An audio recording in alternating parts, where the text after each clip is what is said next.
ये फायर वो फायर है जो कभी सीज नहीं हो सकती, जिसको कभी बुझाया नहीं जा सकता। आतंकवाद के खिलाफ ये लड़ाई लगातार जारी रहेगी। ऑपरेशन सिंदूर स्थगित हुआ है, बंद नहीं हुआ है। प्रधानमंत्री नरेंद्र मोदी जब भारत के सामने आए और जब उस एयरबेस गए जहां पर तबाही का दावा पाकिस्तान कर रहा था, तो दुनिया को वो पर्सपेक्टिव मिल गया जिसको आप कह सकते हैं कि नई परिभाषा आतंकवाद के खिलाफ लड़ाई की प्रधानमंत्री नरेंद्र मोदी ने गढ़ दी और यह बता दिया कि हिंदुस्तान के हौसलों के आगे और दम के आगे पाकिस्तान दूर दूर तक नजर नहीं आता। पहले जरा आज की खबर देख लीजिए और उसके बाद मेजर गौरव आर्य से आज चर्चा करेंगे। आदमपुर से पाकिस्तान को प्रधानमंत्री नरेंद्र मोदी का मैसेज, आतंक के खिलाफ लक्ष्मण रेखा स्पष्ट, टेरर हुआ तो भारत पक्का जवाब देगा। ऑपरेशन सिंदूर भारत का न्यू नॉर्मल, कहा प्रधानमंत्री ने। आतंक के विरुद्ध भारत की लक्ष्मण रेखा अब एकदम स्पष्ट है। अब फिर कोई टेरर अटैक हुआ तो भारत जवाब देगा, पक्का जवाब देगा। और अब तो ऑपरेशन सिंदूर भारत का न्यू नॉर्मल है। और आतंक के खिलाफ एक्शन पर प्रधानमंत्री नरेंद्र मोदी के 3 सूत्र, शत्रु के खिलाफ अब 3 सूत्र तय हो गए हैं। आतंकी हमला हुआ तो अपनी शर्तों पर जवाब दिया जाएगा।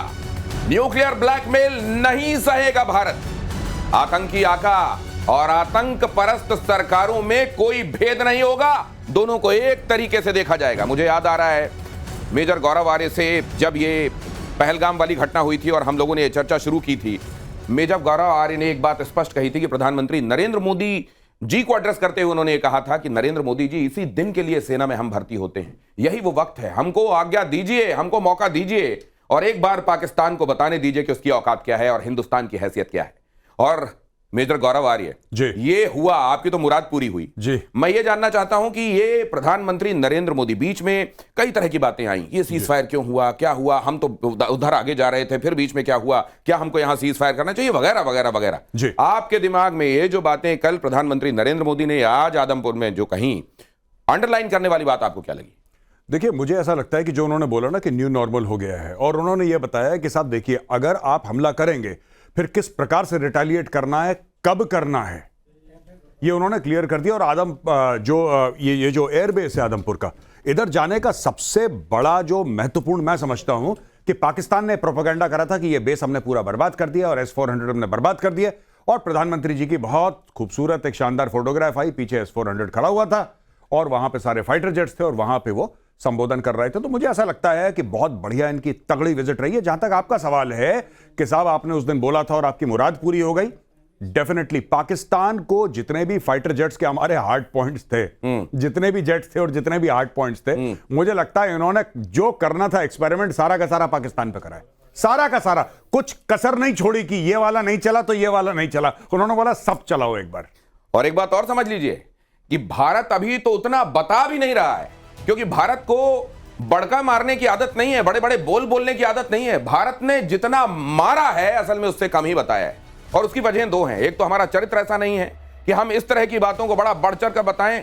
हमारी भुजाओं की ताकत अपने आप में इस बयान का इसको जोर जोर से बताती है कि हमने किया क्या है। आज वहां से जो तस्वीरें आ रही हैं अलग अलग जगहों से, पाकिस्तानी खुद जो तस्वीरें भेज रहे हैं उनको देखकर दुनिया को अंदाजा हो रहा है। लेकिन अभिजीत अय्यर मित्रा हमारे साथ जुड़ रहे हैं। ये अभिजीत जी, इसका सिग्निफिकेंस, स्ट्रैटेजिक सिग्निफिकेंस दुनिया में परिभाषाओं के हिसाब से, क्योंकि कुछ एक परिभाषाएं हैं जो दुनिया में काम करती हैं, डेफिनेशंस, भारत का ये न्यू नॉर्मल दुनिया के लिए क्या संदेश?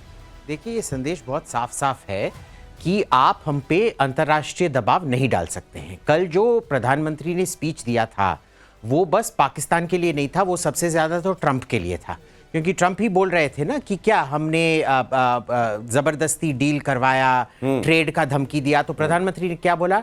Trade and terror can not go together.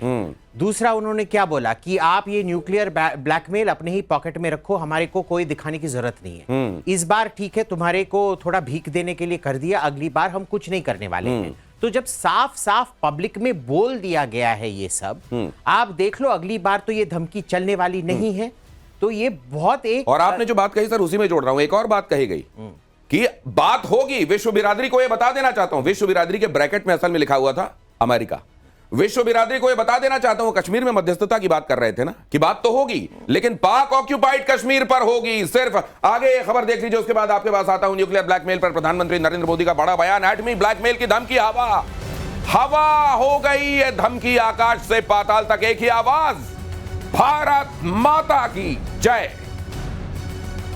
प्रधानमंत्री नरेंद्र मोदी ने कहा कि आज गगन भेदी आवाजें हैं भारत माता की जय। और ये ब्लैकमेल जो है इसकी हवा निकल गई। ये इसके मायने क्या है? मतलब कोई ऐसा ये जो बार बार कहा जाना, देखिए न्यूक्लियर नहीं है ऐसा नहीं है, उसके पास न्यूक्लियर है, लेकिन ये धमकी तो क्या फिर वो जो डेटरेंट दुनिया करती रही, ये डेटरेंट गया भाड़ में। एक हद के बाद हमारे आत्म स्वाभिमान से बड़ा कुछ नहीं।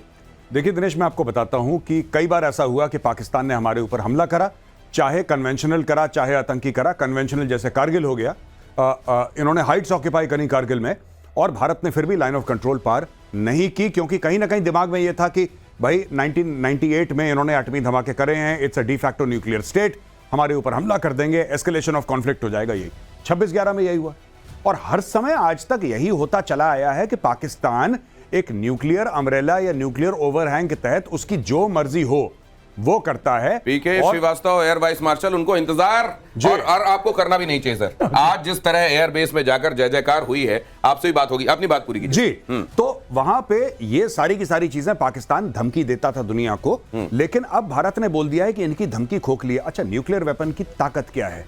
ये नहीं कि वो चलेगा तो शहर बर्बाद हो जाएगा। बात यह है कि nuclear weapons are supposed to prevent war, they are supposed to prevent कि मतलब वो बेसिकली डेटरेंट होते हैं कि भाई मेरे पास मत आना, मेरे पास न्यूक्लियर है। इंडिया ने बोला, जैसा आपने बताया, बिल्कुल ठीक बताया, कि अपनी जेब में रखो बेटा। क्या आपने बताया? जेब में रखो, अपनी जेब में रखो, तो जेब में रखो, कहानी खत्म। यानी कि प्रधानमंत्री मोदी ये कह रहे हैं कि हमें 2 रुपए का फर्क नहीं पड़ता है कि तुम्हारे पास न्यूक्लियर वेपन्स हैं कि नहीं है। अगर तुमने कुछ करा तो हम फिर जवाब ब्रह्मोस देगा, हम जवाब नहीं देंगे, जवाब ब्रह्मोस देगा। कई बार आप जब 2 रुपए कहते हैं, हाँ, तो मुझको तो लगता है पाकिस्तानियों के हिसाब से आप इतनी बड़ी रकम बोल देते हैं कि वो 2 रुपए के लिए लालच में आ सकते हैं। बहरहाल ये खबर देखिए जरा। प्रधानमंत्री नरेंद्र मोदी जब पहुंचे तो एयरबेस पर रखे थे S-400, वो S-400 जिनको नेस्तो नाबूद करने का दावा पाकिस्तान कर रहा था। आदमपुर एयरबेस पर MiG-21 भी रखा था। देखिए यह खबर। जयकारे लगाकर वायुवीरों ने पीएम का स्वागत किया। एयर वाइस मार्शल पीके श्रीवास्तव हमारे साथ जुड़ गए। सर, ये एयरबेस बहुत चर्चा में था और बड़े दावे उधर से हुए थे। प्रधानमंत्री नरेंद्र मोदी का यहां पहुंचना आप भी देख रहे होंगे, जरा वहां पे बैकग्राउंड में भी क्या क्या दिखाई दे रहा है? बैकग्राउंड में वही दिखाई दे रहा है जिसको उन्होंने कहा था हमने क्षतिग्रस्त कर दिया है, नष्ट कर दिया है। MiG-29 अपग्रेडेड वर्जन वहां खड़ा था, S-400 खड़ा था, और सारे वायु वीरों का आपने देखा जो हर्षोल्लास था, जो जोश था, उसमें किसी के चेहरे पर कोई शिकन थी? अगर आपका एयरफील्ड बर्बाद हो चुका है, उसको डैमेज हो चुका है, हैंगर्स डैमेज हो चुके हैं, तो क्या आपको ऐसा माहौल दिखेगा?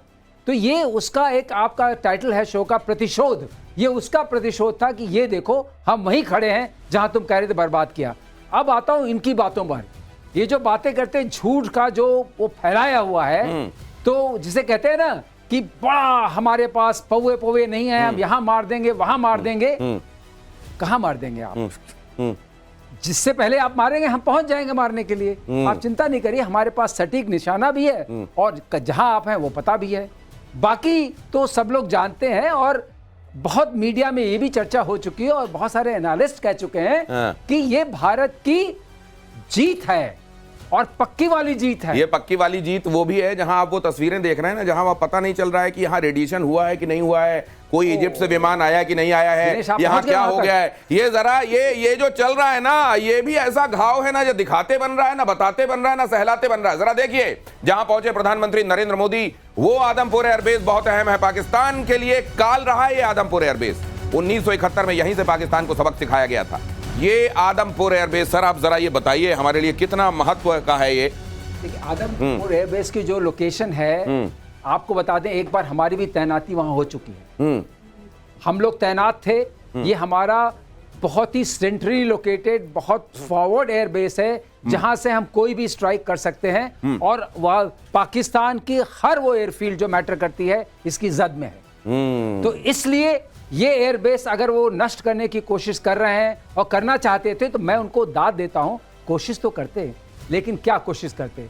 इनका जो इन्होंने भय का क्या न्यूक्लियर का और मामला सजा रखा था उसको तो क्लियर कर दिया गया और यह बताया गया कि तुम्हारे डर के आगे हमारी जीत है, तुम्हारे डर के आगे हमारी जीत है। और ये आदमपुर वहां के लोगों को बहुत दिनों से आदमी बनाता रहा है, क्योंकि वहां तो बहुत सारे लोग ऐसे हैं जिनको अगर आप ध्यान से ना देखें तो आदमी जैसे दिखाई देते हैं, इसलिए ये आदमी बनाता है ये एयरबेस। जरा देखिए किराना हिल्स में कथित धमाके की ये बड़ी खबर। Major general retired GD Bakshi का बड़ा बयान। सरगोधा में मिसाइल हिट के बाद बड़ा फ्लैश हुआ। जीडी बख्शी कह रहे हैं किराना हिल्स के टनल में 7 न्यूक्लियर वॉरहेड होने की अटकलें। जीडी बख्शी ने यह भी कहा कि अगर यह सच है तो पाकिस्तान के 5-6 न्यूक्लियर वॉरहेड गए।